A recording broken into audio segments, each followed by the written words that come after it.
Hi everyone. Tonight I feel inspired to talk about a an addiction that I see a lot of people on the spiritual path have, and something that I've had, something that I've had to overcome. And this addiction is to the spiritual growth path itself. So I often work with individuals who are very hungry to evolve, to shift, to heal, to grow, to attain. And when I really tune in, what I find is that there is a hunger, a craving, something that's, if not is fed, will often bring up a sense of deprivation within the person.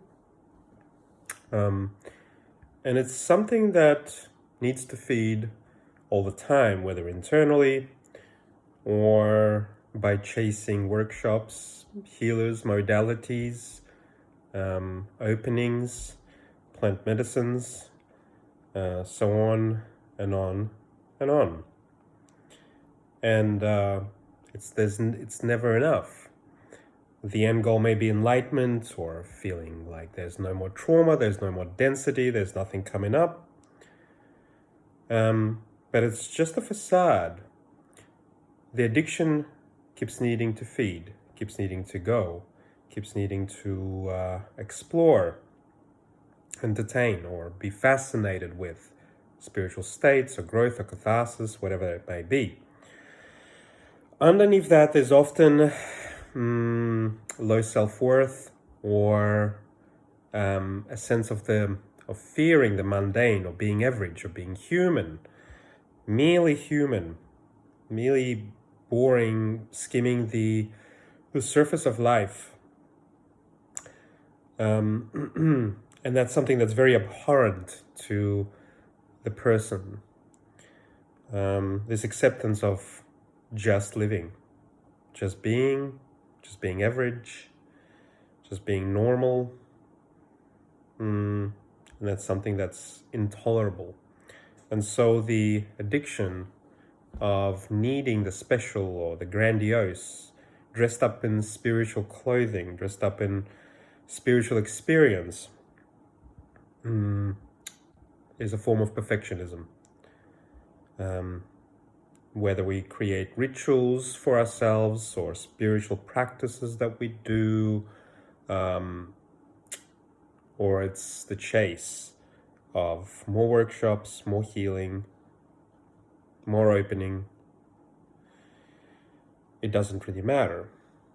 It just continues to feed that thing in us. And so when I work with this in people, then what I actually am needing to do is not work on what they're asking me to work on.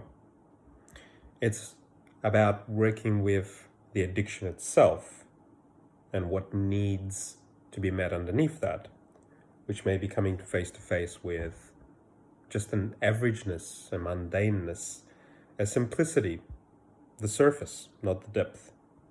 So often I need to withdraw, withhold, giving them more, which will just feed and enable the addiction. It's very paradoxical that often the spiritual path is to give up that spiritual path, is to drop that next catharsis or next breakthrough or next bit of healing. So my advice is to check in with your own path around this. Where is it coming from?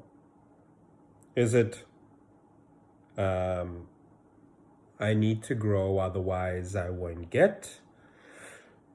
Is it that who am I without this growth? A lot of people build a life out of their spirituality, an identity out of it. They fill their life with these practices, have only those kinds of relationships, and look forward to the very next healing. I know people, this used to be me, within healings or within workshops. A part of me would be subconsciously calling to the next one before that one even had ended. So, yeah.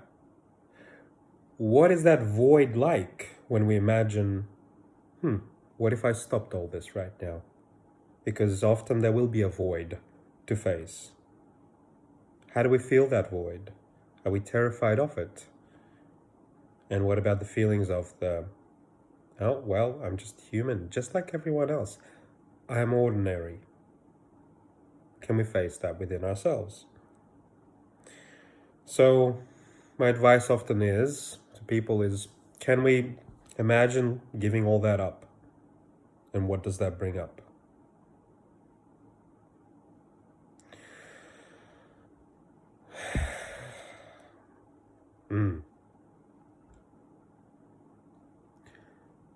Yeah, that's all I wanted to say about this subject, this spiritual ego, this addiction.